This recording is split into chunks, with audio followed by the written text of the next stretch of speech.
Yeah, the late great David Foster Wallace, who used to teach just down the road from us, if you take Route 47, Illinois State University. And in fact, I'm proud to mention that I taught right alongside him just for a year, way back when. Wallace laughed with Kafka. As he writes in this little late edition to your readings for the week, I don't really expect you to read it, but you're certainly welcome to. And I listed it on the website under content. He writes, another handicap, even for gifted students, is that unlike, say, Joyce's or Pound's, the exformative associations Kafka's work creates are not intertextual or even historical. Kafka's evocations are, rather, unconscious and almost sub-archetypal. The little kid stuff. The little kid stuff. You just read a little comic there from Calvin and Hobbes. The little kid stuff from which myths derive, those Kafka dreams. This is why we tend to call even his weirdest, most Kafka dreamiest stories nightmarish rather than surreal. Not to mention that the particular sort of funniness Kafka deploys is deeply alien to kids whose neural resonances are American. The fact is that Kafka's humor has almost none of the particular forms and codes of contemporary U.S. amusement. And Wallace goes on. I'm going to let you read the rest of his passage here on your own, right? And, just still stop the film, right? And read the rest of it if you'd like. It's actually a wonderful little comment. I think it's more a comment on, on us, on Americans, than it is a comment in American humor than I think it is a comment on Kafka. But I think you would find it very interesting. So I'm going to let you do that, and then please move on.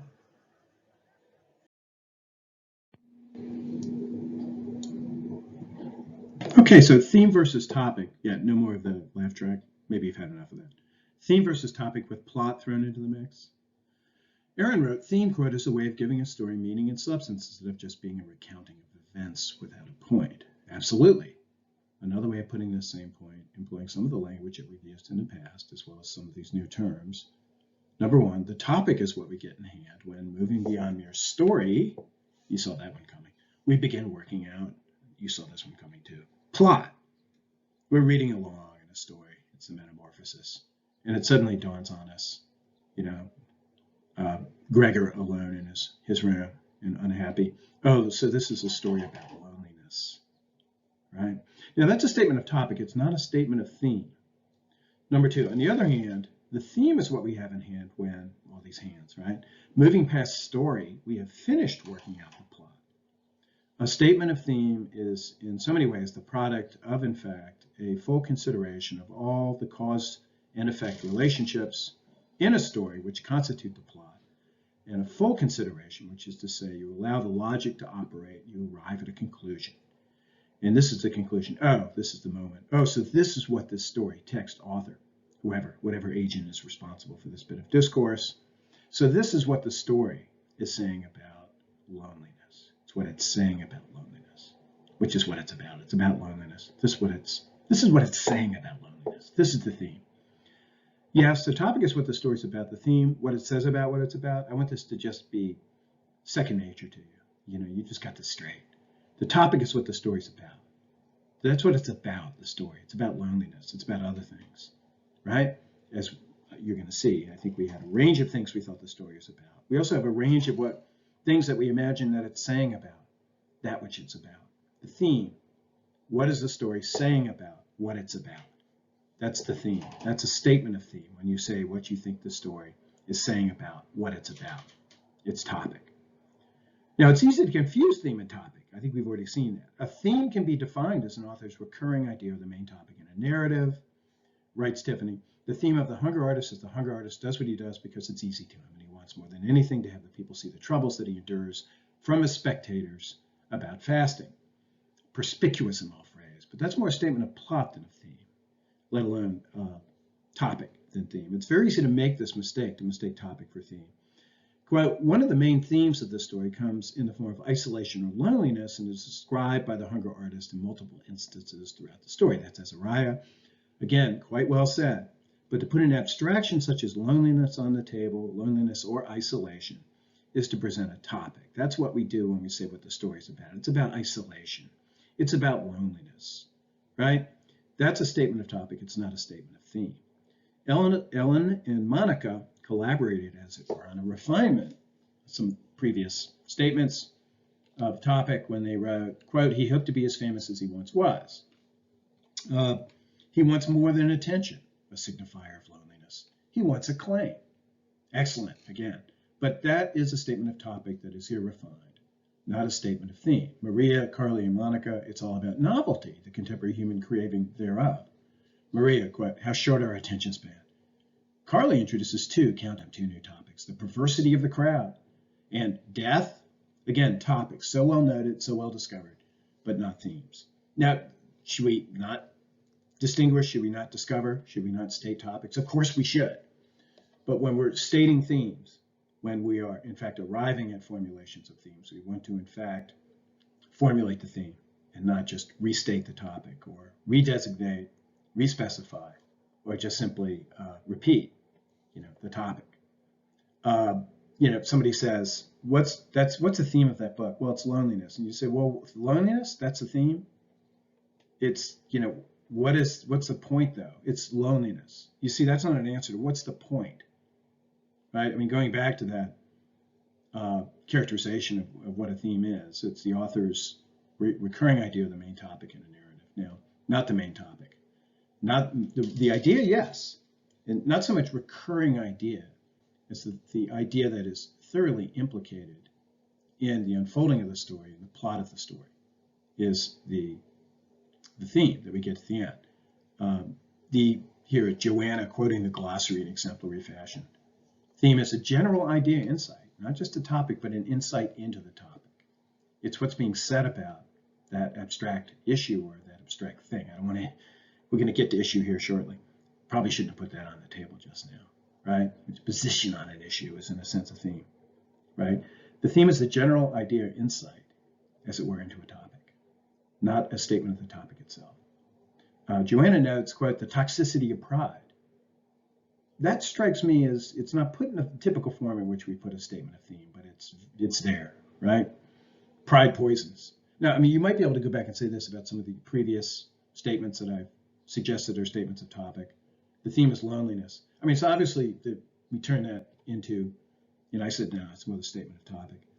Obviously one could say, well, it's the story's hardly saying loneliness is a good thing.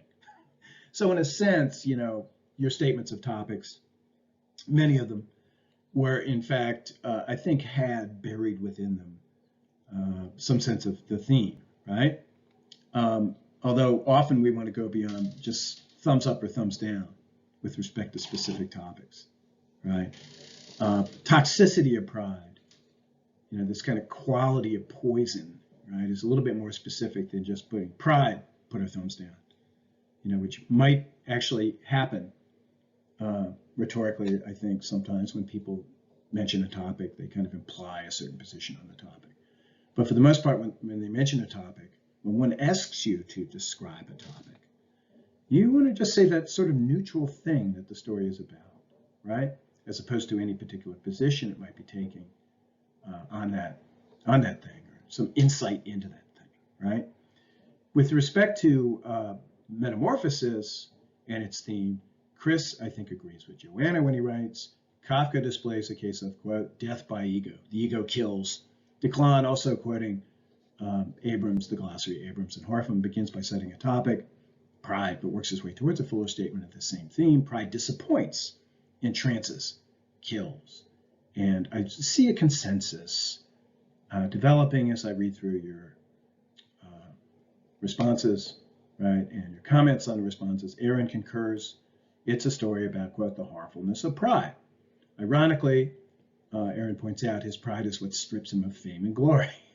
His pride is that which strips him of the very foundation of pride, in a way. So it's quite a self-undermining vice, this thing, pride, according to Kafka, according to Aaron, right? Therese indicates two themes. Number one, turning the table, she wonders if the story isn't about the world and its relentless cruelty. Whatever you do, it will judge you, right? She also wonders if in other words, it's not so much the pride of the hunger artist as it is the, maybe that's a reaction, I guess, to this cruel world, which will not give him his proper, will not celebrate him and will not give him what his due, right? She also wonders if this is Jessica. She also wonders if the ultimate target topic isn't that basic human dissatisfaction. This resonated with me. For Kafka to state the theme, such as inescapable, right? This basic human dissatisfaction, which proves the statement of the theme. What is it saying about basic human dissatisfaction? We can't get past it. It's inescapable, right? It's inevitable and it's inescapable.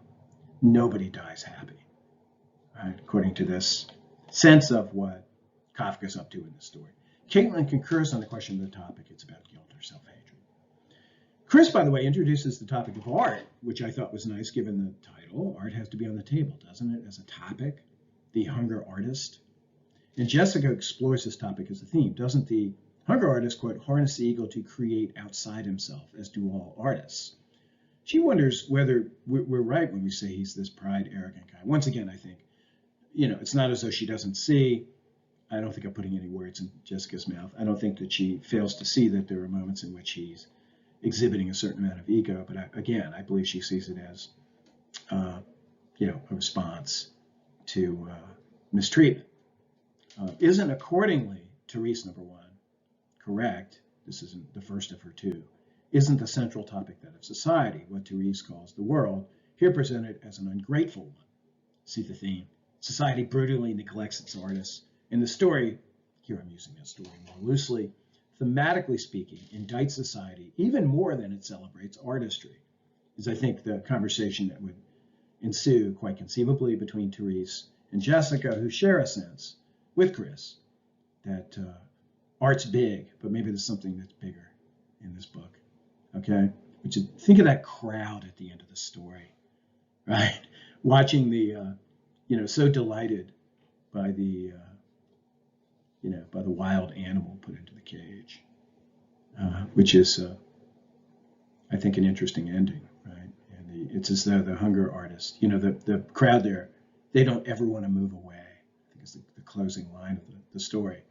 So we really do end with attention to the audience, the whole question of audience, which I think becomes something of an issue in the Metamorphosis as well, which a lot of people perhaps would not at first blush imagine was a story about art, one of whose topics was art, another of whose topics was or is the audience for art. Think of the three lodgers who become an audience for Greta's violin playing.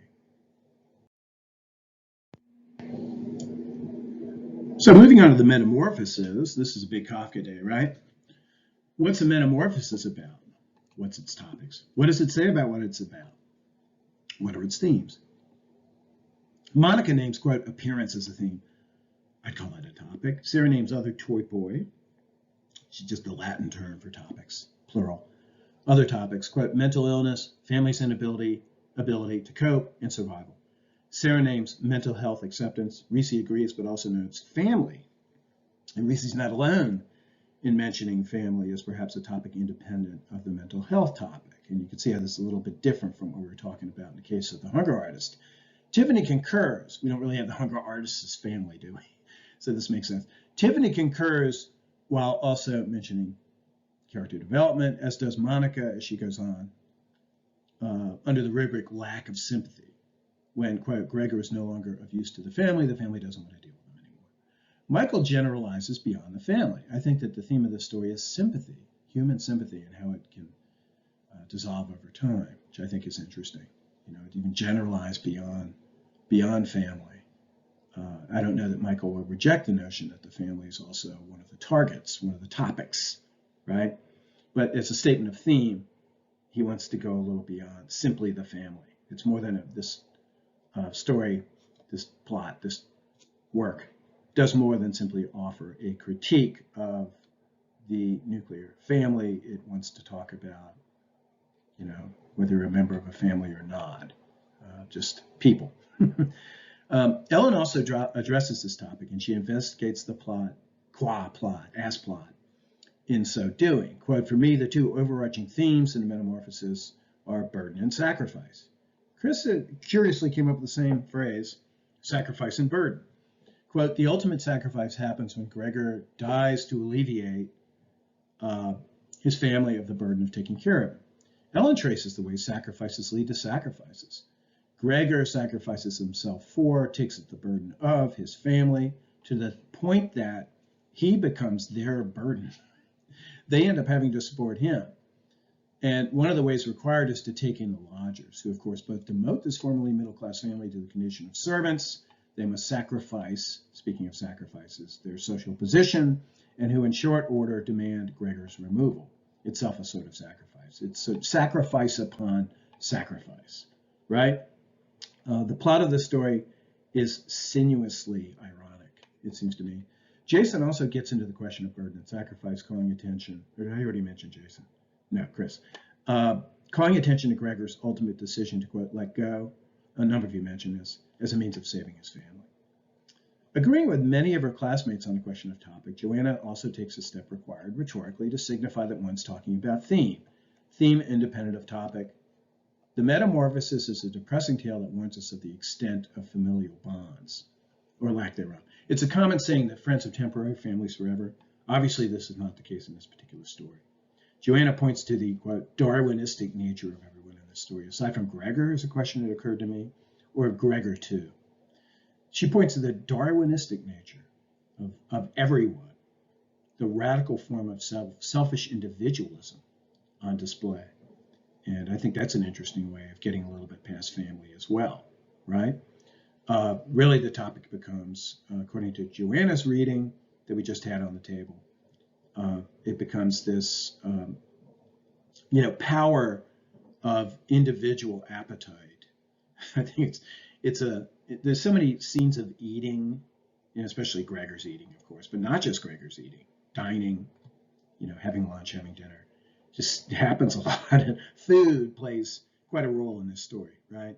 So it's interesting how appetite almost seems to be, loses his appetite at a certain point after it's been metamorphosed. He then loses it. It's interesting the extent to which appetite seems to be a topic in the story. And this sort of sense of a kind of, at the individual level, all of us have, it's as though the story seems to want to instruct us that all of us have appetites that know no limit. Speaking of, Joanna was up above, this business about the extent of familial bonds, the limits of familial bonds. Yeah, they are limited, of course, because they're coming up against and into conflict with the individual appetite. So individual appetite versus familial restraint based upon family membership. We don't eat our own. You've heard that before. Well, in this story, we do eat our own, don't we? In a sense, and we could work this out. And boy, this is why you really want to have, don't you? In-person conversations to whatever extent you can. Hey, I just lost my screen, but I think you got the main point. So I'm just going to go ahead and sign off right now. Not all together, but just that screen. So let's move forward. Yes, so our final plate, theme and topic, also issue. I want to introduce that term. I think I mentioned up above, would be introduced. Another topic named by several of you, change, formulated actually as a theme, right?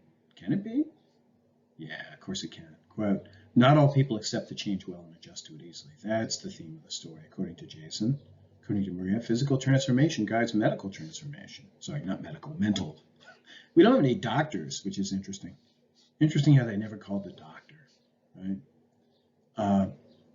And Jill says, prominent throughout the story was transformation. that might actually be more of a statement of topic than a statement of theme. Do you see the difference? Do you see how that one might be a little bit more topical than thematic? So the answer with respect to change, it's hard. The question with respect to change, can we accept it, right? And formulating topic is an issue we'll get to in a second, but you see this distinction between topic and theme, right? You answer that question. What's the answer to the question of whether we can accept change or not? Is no, we have a hard time doing it. As Jason said, people have a hard time adjusting to change. And it is interesting how much of the story is made up, is it not, of like these little adjustments that the family makes to the change, the metamorphosis, and then the little changes that are made by Gregor, often in response to the changes made by the family. So we have an adjustment to an adjustment, then an adjustment to an adjustment to an adjustment. And it's this interesting kind of concatenation of changes and of reactions to change, not all of which I think you would agree are really all that healthy. And we get this kind of chain of changes and responses, reactions.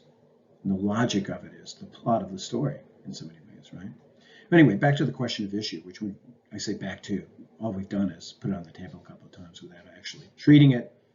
Formulating topic as issue. You're going to hear me talk about issues. You're going to hear your professors in all of your classes talk of issues.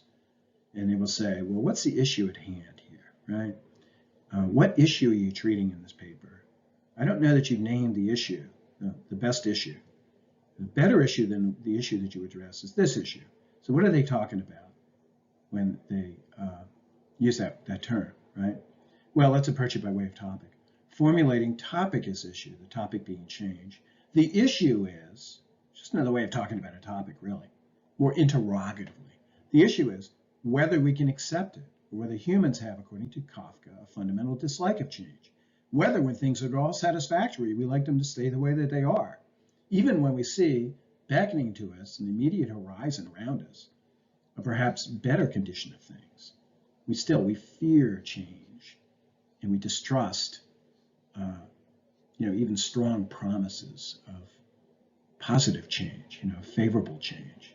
Again, I'm not saying this. This is what some of you think, and I think rather intelligently have inferred Kafka to think on the question of change. But back to this business of the issue, okay? Statements of issue often take the form of questions. As I said, it's the interrogative approach to this. It's a term that has the kind of interrogative charge attached to it, as opposed to the imperative, declarative. Declarative wouldn't that have to be theme, right? That would have to be theme. Topic would be something else. Statements of issue, almost imperative, not quite. Statements of issue often take the form of questions. A good way to formulate an issue is by way of the formula, quote, whether or not X is whether or not X is Y, whether or not, this is the theme of the metamorphosis, I think, according to some of you, going back to what Jason wrote, not all people accept the change well and adjust to it easily. He is, in fact, working with the theme. This is a paper, working with the issue. This is a paper that takes a stand on the question, on the issue of whether Kafka is interested, okay? Maybe not just this. It's one of his issues, certainly, is whether he's interested in this question of change. He is, and whether the position, this is maybe a better formulation of the precise central issue of Jason's paper. If you're writing a paper with that thesis, the question would be, the issue would be whether or not, according to Kafka, people accept change well and adjust easily to change, whether or not they do so. And the great thing about having an issue, having one's paper formulated, here you're about to do your scripts, I know, very soon. Did your second one-pagers, but you got a week now before you do the scripts, which I'll be talking about before too long and sending you the prompt for. Very, very important when you're doing any kind of argumentative writing to identify a central issue, to take a position on it. And as I said, a good way to formulate that issue is by way of that formula, even if that doesn't actually show up like in your thesis statement. Okay, well, that's it for today. But in the end, before ending, let's go back to the theme and the question of theme, which has dominated our discussion today, or my monologue. Carly wrote, quote, "The topic is the human rat race in the Czech Republic," which I thought was nice. And I like the notion that she's bringing some history in here, right? Some making the story a little bit more referential with respect to, it's all of its business. Its business is, in fact, to say something about, Carly is suggesting in this moment, even though she, speaking interrogatively, she puts it interrogatively. Say something about not just the human rat race in general, but maybe the human rat race in the Czech Republic.